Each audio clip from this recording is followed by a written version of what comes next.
அந்த பிரச்சனைகளுக்கு தீர்வு கொண்டு வருவதுதான் நல்ல நிர்வாகம்.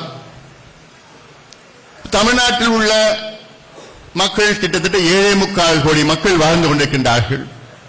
இந்த 7.25 கோடி மக்களும் இன்று என்ன நிலையில் இருக்கின்றார்கள் என்று கண்டறிவதற்காகத்தான் நாங்கள் வலியுறுத்துகின்ற சாதிவாரி கணக்கெடுப்பை நடத்துங்கள் என்று சொல்கின்றோம்.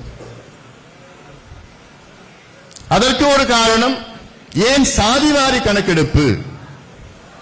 2000 ஆண்டுகளாக சாதியை வைத்துதான் பாகுபாடு, டிஸ்கிரிமினேஷன், அடக்குமுறைகள் நடைபெற்று வருகின்றன.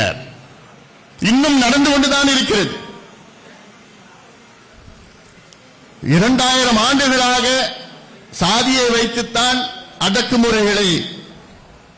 அடக்குமுறைகள் நடந்து வருகிறது என்றால், இப்பொழுது என்ன நிலையில் எந்தெந்த சமுதாயங்கள் என்னென்ன சாதியில் என்ன நிலையில் இருக்கின்றார்கள் என்று கண்டறிய வேண்டும். அது ஒரு பக்கம்.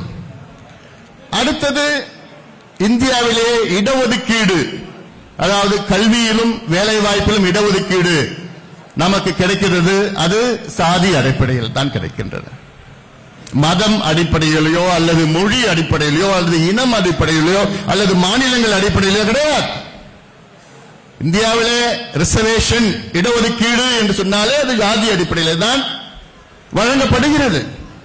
அந்த இடஒதுக்கீடு 100 ஆண்டுகளுக்கு முன்பு, சுமாராக 100 ஆண்டுகளுக்கு முன்பு 1931 வெள்ளையர்கள் அன்று எடுத்த கணக்கெடுப்பின் அடிப்படையில் தான் இன்று வரை வழங்கப்பட்டு வருகிறது.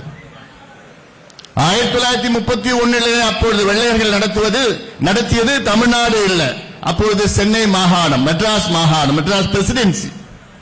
அப்பொழுது தமிழ்நாடு இருந்தது. ஆந்திராவிலே ஹைதராபாத்துக்கு தெற்கே இருந்தது. கர்நாடகாவிலே மைசூரை தவிர மற்ற பகுதிகள் எல்லாம் வந்தது. கேரளாவிலே ட்ரவாங்கூர் தவிர மற்ற பகுதிகள் எல்லாம் இதில் வந்தது. அன்றைய கணக்கெடுப்பு நடத்தினார்கள். அதற்கு முன்பு வெள்ளையர்கள் ஏன் இந்த கணக்கெடுப்பு நடத்த தொடங்கினார்கள் என்று பல கேள்விகள் உங்களுக்கு வந்திருக்கும்.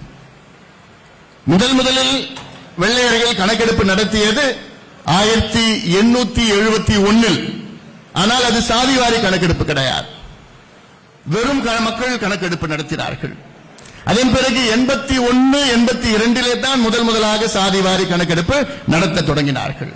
அதன் பிறகு 91, 1891, 1901, 911, 921, 931, 6 முறை கணக்கெடுப்பு வெள்ளையர்கள் நடத்தினார்கள். அவர்கள் நடத்துவதற்கு காரணம், அப்பொழுது யதார்த்தமா ஒரு கணக்கெடுப்பு நடத்தினார்கள். அந்த கணக்கெடுப்பு அன்றைய அரசு வேலைகள். சாதிவாரி மக்கள் தொகை கணக்கெடுப்பை நடத்த வலியுறுத்தி நடைபெற்ற கருத்தரங்கில் பாமக தலைவர் அன்புமணி ராமதாஸ் உரையாற்றினார்.